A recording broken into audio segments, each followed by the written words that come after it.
Dictation शुरू होगी 5 second बाद। 5 4 3 2 1 स्टार्ट। महोदय, जिन स्थानों के लोग वर्षा पर निर्भर करते हैं उनके लिए हमने दीर्घकालीन योजना बनाई है।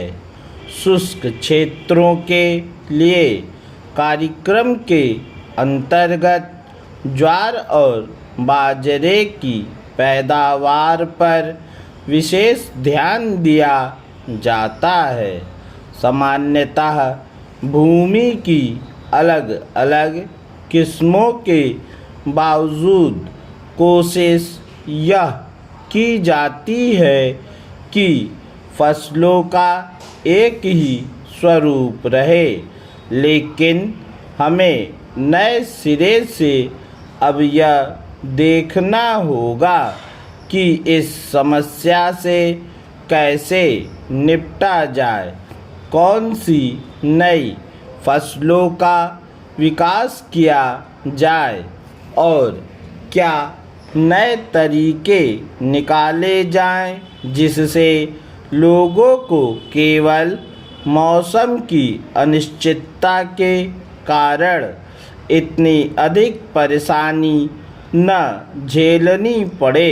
मैं माननीय सदस्यों को आश्वस्त करना चाहूँगी कि हमें भारत के प्रत्येक राज्य की समान रूप से चिंता है। जब सूखे के प्रश्न पर विचार होता है तो सभी राज्यों के बारे में या राज्यों के उन हिस्सों के बारे में समान भाव से ध्यान दिया जाता है जहां सूखे की स्थिति हो।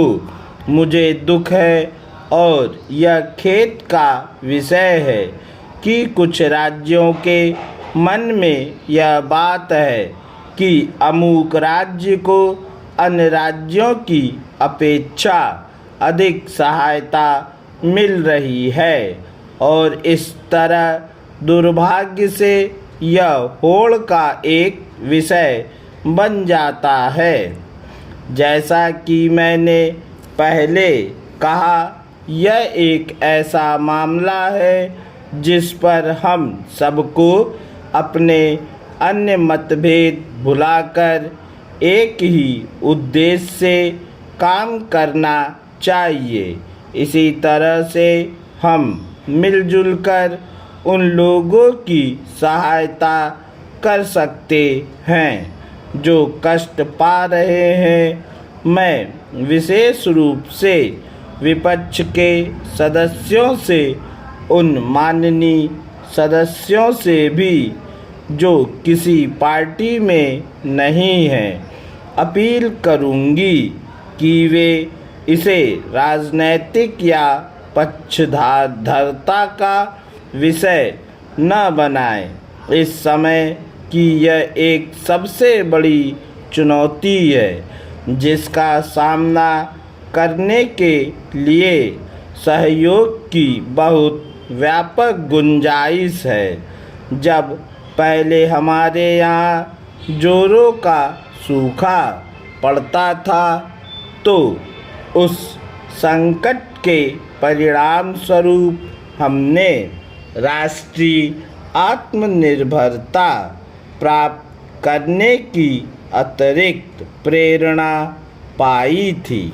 इसी तरह हमें इस संकट, इस सूखे को ध्यान में रखते हुए देश के शुष्क या कम वर्षा वाले क्षेत्रों की समस्या हल करने के लिए सफल प्रयास करने चाहिए।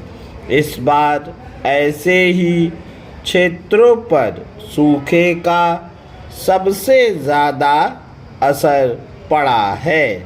सदस्यों ने अनाज का थोक व्यापार सरकारी नियंत्रण में लिए जाने से उसके सुचारू संचालन के बारे में संदेह व्यक्त किया है। पूर्ण विराम।